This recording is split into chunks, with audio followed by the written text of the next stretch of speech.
समय बदल गया है। अब अगर हमारे अधिकारों पे कहीं से भी हमला होगा तो हम लोग चुप बैठने वाले नहीं हैं। जय भीम नमो बुद्धाय। तो आप लोग देखिए चंद्रशेखर रावण भैया जी ने भारत बंद में शामिल हुए तो और सरकार को क्या क्या बोले, आप लोग वीडियो में पूरा बने रहिएगा, पूरा लास्ट तक देखिएगा। वीडियो में बहुत ही बेहतरीन बात बोले हैं चंद्रशेखर रावण भैया जी ने सरकार के बारे में। वीडियो में पूरा बने रहिएगा। जब 10% आर्थिक आधार पर आरक्षण आप सामान्य जाति के बच्चों को दे सकते हैं, सामान्य जातियों को दे सकते हैं, तो 10% आरक्षण आप अति पिछड़ी और अति दलित जातियों को क्यों नहीं दे सकते? सरकार ये बताए। और अभी ये आंदोलन खत्म नहीं हुआ है।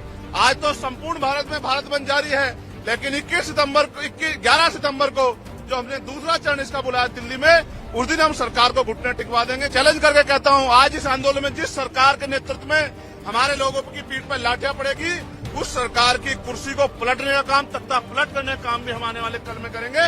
इस बात का भी मैं सरकार को चैलेंज देता हूँ, मेरी बात को याद रखना। मैं सरकार का विरोधी तो हूँ। जब तक सरकार जिम्मेदारी से कोई काम नहीं करेगी, हम सरकार की नीयत पे शक करते हैं, हम सरकार का भरोसा नहीं करेंगे। चंद्रशेखर, आप यहाँ क्यों आए हैं? मैं यहाँ जिस समाज ने सड़कों पे उतर के इस केंद्र की सरकार को और सुप्रीम कोर्ट में बैठे जजों को ये बताने का काम किया है कि समय बदल गया है। अब अगर हमारे अधिकारों पे कहीं से भी हमला होगा तो हम लोग चुप बैठने वाले नहीं हैं। उसी सरकार को ये बताने कि जब समाज सड़कों पे रहेगा तो उनके नेता भी बंगलों में, महलों में नहीं बैठेंगे, वो भी सड़कों पे रह के समाज का संरक्षण करेंगे।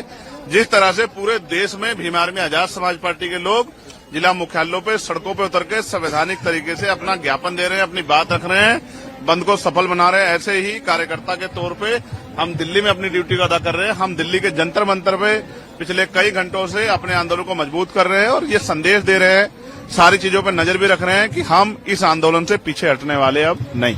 कुछ लोग कह रहे हैं आप विरोधी भी हैं बंद के। मैं सरकार का विरोधी तो हूँ। मैं आपको बताना चाहता हूँ कि सबसे पहले पार्लियामेंट में मैंने इसका ललकार कर विरोध किया और सरकार को चैलेंज किया कि सरकार अब आंखें खोल ले। अब वो दिन नहीं रहे 2 अप्रैल 2018 दोहराने का मौका न दे। और फिर सरकार ने अपनी बात रखते हुए कहा कि हम इसको नहीं कर रहे हैं, उसको नहीं कर रहे हैं, लेकिन जब तक सरकार जिम्मेदारी से कोई काम नहीं करेगी, हम सरकार की नीयत पे शक करते हैं, हम सरकार का भरोसा नहीं करेंगे। क्योंकि हमने देखा है आरक्षण पे सिर्फ ये हमला नहीं, निजीकरण के द्वारा, लेटरल एंट्री के द्वारा, जैसा अभी आपने 45 का कर दिया था, वो तो हमने जबरदस्त आवाज उठाई तो आपको वापस लेना पड़ा।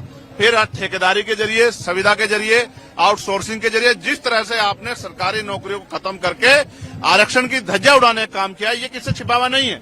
और जिस तरह से आपकी सरकारें निजीकरण को बढ़ावा दे रही हैं, पूंजीपतियों को बढ़ावा दे रही हैं, कॉर्पोरेट सेक्टर को बढ़ावा दे रही हैं, सरकारी स्कूलों को बंद कर रही हैं, नौकरियों को खत्म करें, 69 शिक्षक भर्ती में जिस तरह आपने घोटाले किए, और फिर तमाम तरह से आपकी लंबे समय से नीति, आपकी आइडियोलॉजी हमने देखी। हम इस सरकार के ऊपर, इनकी नीतियों पर भरोसा नहीं करते, इसलिए हमें इस सरकार की नीयत पे खोट है। डॉक्टर बाबा साहब अम्बेडकर ने कहा था, संविधान कितना भी अच्छा क्यों ना हो, चलाने वाले हाथ अच्छे नहीं होंगे, उनकी नीयत अच्छी नहीं होगी, उनकी नीति अच्छी नहीं होगी, तो अंत संविधान बुरा साबित होगा। इसलिए आज हम ये नीला झंडा लेके आते हैं कि हम किसी भी कीमत पे सरकार के हथकंडों को, सरकार की बुरी मंशा को, सरकार के षड्यंत्रों को कामयाब नहीं होने देंगे। एक और बात, अगर सरकार कहती है कि बंटवारे की बात, वो कुछ देने की बात कर रहे हैं, तो मैं आपको विश्वास दिलाता हूं, मैं चंद्रशेखर आजाद, बाबा साहब अम्बेडकर, मान्यवर काशीराम साहब, मान्यवर दीना भाना वाल्मीकि जी के मिशन का सिपाही, मैं आपको विश्वास दिला कहता हूं, ये हमारे भाइयों की बात है। हम अपने भाइयों से इस आंदोलन के बाद टेबल टॉक करेंगे, उनकी समस्या को सुनेंगे, अपनी बात भी रखेंगे और मिलकर अपनी समस्या का हल निकालेंगे। हम बंदर बाट नहीं होने देंगे। हम सरकार को अपने अधिकारों पे राजनीतिक रूप से फायदा लेने के लिए अपने लोगों को लड़ने नहीं देंगे। हम अपने भाईचारा बना के रखेंगे। और फिर मैं कह रहा हूं, मैंने 1.5 साल पहले ये मांग उठाई थी कि जो जिन जातियों को अवसर नहीं मिले, जब 10% आर्थिक आधार पर आरक्षण आप सामान्य जाति के बच्चों को दे सकते हैं, सामान्य जातियों को दे सकते हैं, तो 10% आरक्षण आप अति पिछड़ी और अति दलित जातियों को क्यों नहीं दे सकते? सरकार ये बताए। लेकिन सरकार ने की मंशा ही कभी ये नहीं थी। सरकार की मंशा तो जातिगत आरक्षण को खत्म करने की है। सरकार की मंशा तो जातिगत आरक्षण को खत्म करके, हमारी संवैधानिक ताकत खत्म करके, आर्थिक आधार पर आरक्षण लागू करके अपने लोगों को फायदा देने की है। सरकार की मंशा तो लेटर एंट्री करके हमारे लोगों को सिस्टम से निकाल के अपनी विचारधारा के लोगों को सिस्टम में बिठा के और पॉलिसी मेकिंग में जब उनके लोग बैठे होंगे तो हमारे लिए पॉलिसियां नहीं बनेंगी। इसलिए हमें सरकार की नीयत पे खोट है। हम अपने भाइयों के साथ खड़े हैं। अगर हमारे भाइयों को हिस्सा देने की बात आएगी तो हम अपना हिस्सा भी उनको दे देंगे, लेकिन सरकार की नीयत के खोट को और सरकार की प्रणालियों को हम लोग लागू नहीं होने देंगे।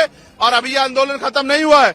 आज तो संपूर्ण भारत में भारत बंद जारी है, लेकिन 11 सितंबर को जो हमने दूसरा चरण इसका बुलाया दिल्ली में, उस दिन हम सरकार को घुटने टिकवा देंगे। अगर आज सरकार ने घुटने टेके, उसके बाद जब पार्लियामेंट का सेशन चलेगा, आप मेरी बात को याद रखना, हम सरकार को घुटने टिकवाने के लिए एक इतनी बड़ा जन समर्थन यहाँ दिल्ली में जुटाएंगे कि सरकार की आंखें खुल जाएंगी, नींद खुल जाएगी और हम अपने आरक्षण पे, अब अपने अधिकारों पर किसी भी तरह की जो है हमला बर्दाश्त नहीं करेंगे। अपनी भाईचारे को बना के रखेंगे, अपनी एकता को बना के रखेंगे और दुश्मन की चालों को भी कामयाब नहीं होने देंगे। मैंने सरकारों को ये भी कहा है, जिस तरह लाठियां बिहार में हमारे लोगों पे मार रहे हो, हमारे लोगों को पीटने के चक्कर में एसडीएम को ही पुलिस ने पीट दिया। ये जो लाठी मारने की प्रथा है, इसका भी सूद समेत हम लोग जवाब देंगे आने वाले कल में। और आपकी लाठियों का जवाब जो है हम लोग अपने तरीके से, संवैधानिक तरीके से देंगे। और मैं चैलेंज करके कहता हूं, आज इस आंदोलन में जिस सरकार के नेतृत्व में हमारे लोगों की पीठ पर लाठियां पड़ेगी, उस सरकार की कुर्सी को पलटने का काम, तख्ता पलट करने का काम भी हम आने वाले कल में करेंगे। इस बात का भी मैं सरकार को चैलेंज देता हूं, मेरी बात को याद रखना।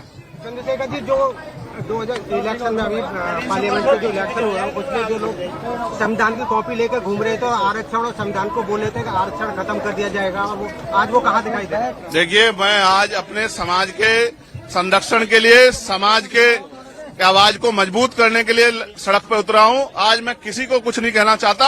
हमारे समाज की आंखें वो सबको देख रहा है, कौन क्या कर रहा है। समाज की आंखें नहीं, ऐसा नहीं समाज की आंखें नहीं है, समाज देख रहा है। और अब समाज आने वाले कल में जो फैसले लेगा, उनसे सभी दलों को एहसास होगा कि किस तरह से चुप्पी रखी जाती है और किस तरह से बंद मुंह करके सरकार को समर्थन दिया जाता है।